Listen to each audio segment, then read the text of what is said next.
Is put out of the home that she's owned most of her life. Family members believe it is foul play involving her own great-grandson, and that is what they've reported to deputies. I-Team investigator Adam Walser has this exclusive story.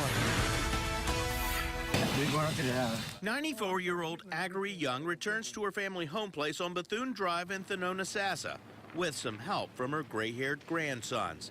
Her son Ransom also arrives with 80 years of happy memories. Every Christmas, every Thanksgiving, every 4th of July.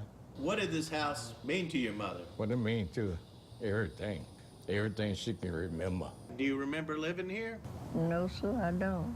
When her memory started to fail 6 years ago, records show her family arranged for Young to add her son Ransom's name to her deed. Can she sign anything these days? Yeah. But new quitclaim deeds filed with the Hillsborough County Clerk of Court seems to indicate both she and Ransom gave the house to Young's great-great-grandson, Centennial Colston, in May. So you didn't sign this back in May? Oh, no. I ain't signed nothing.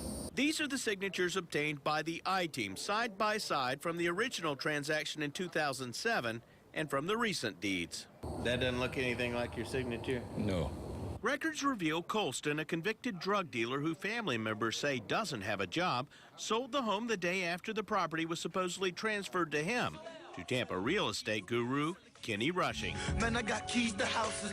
Rushing invented a home buying program he calls house hustling. The realtor has somebody who's interested in buying a house. In promotional videos, Rushing claims to have bought and resold more than 1,000 properties. I put it down in a way that I don't even look at the houses before I close on them. I'm that good. In one video, Rushing is chauffeured in a Bentley. We saw him arrive at his office in a Mercedes-Benz. You know how we do it, the big body Benz. Listen to some good music. Family members say it wasn't a Benz, but a bus filled with strangers that showed up at Young's house after the sale. People working the yard and in and out the house, and the doors and everything all opened up. Inside, everything had been hauled away. Grandsons say they confronted Rushing, but he told them he bought it fair and square and had no reason to believe it was anything but a legitimate deal. It's a hard feeling when I come out here and find all those stuff out here in the garage. Can't believe that, because I haven't done nothing to nobody. We tried to track down Young's great-grandson, Centennial Colston. In a text message, he refused to do an interview. We also tried to talk to the notary who swore she witnessed Young and her son sign the deeds, but she failed to return numerous calls. Kenny Rushing didn't want to do an on-camera interview either, but he told the I-Team that he is the real victim.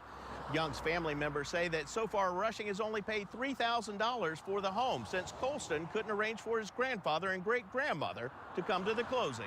To me, he's not only is aware of the situation, but he is actually taking advantage of a bad situation by making it even worse. Meanwhile, the Hillsborough County Sheriff's Office is investigating, as the people who long lived in the house remain locked out. The house belonged to me. Why would anybody take my house? I'm I-Team investigator Adam Walser, taking action for you. Well, Rushing says that if investigators determine fraud occurred, that he will deed the house back over to Young. He says he will also sue the party or parties responsible for selling him the property so he can get his money back.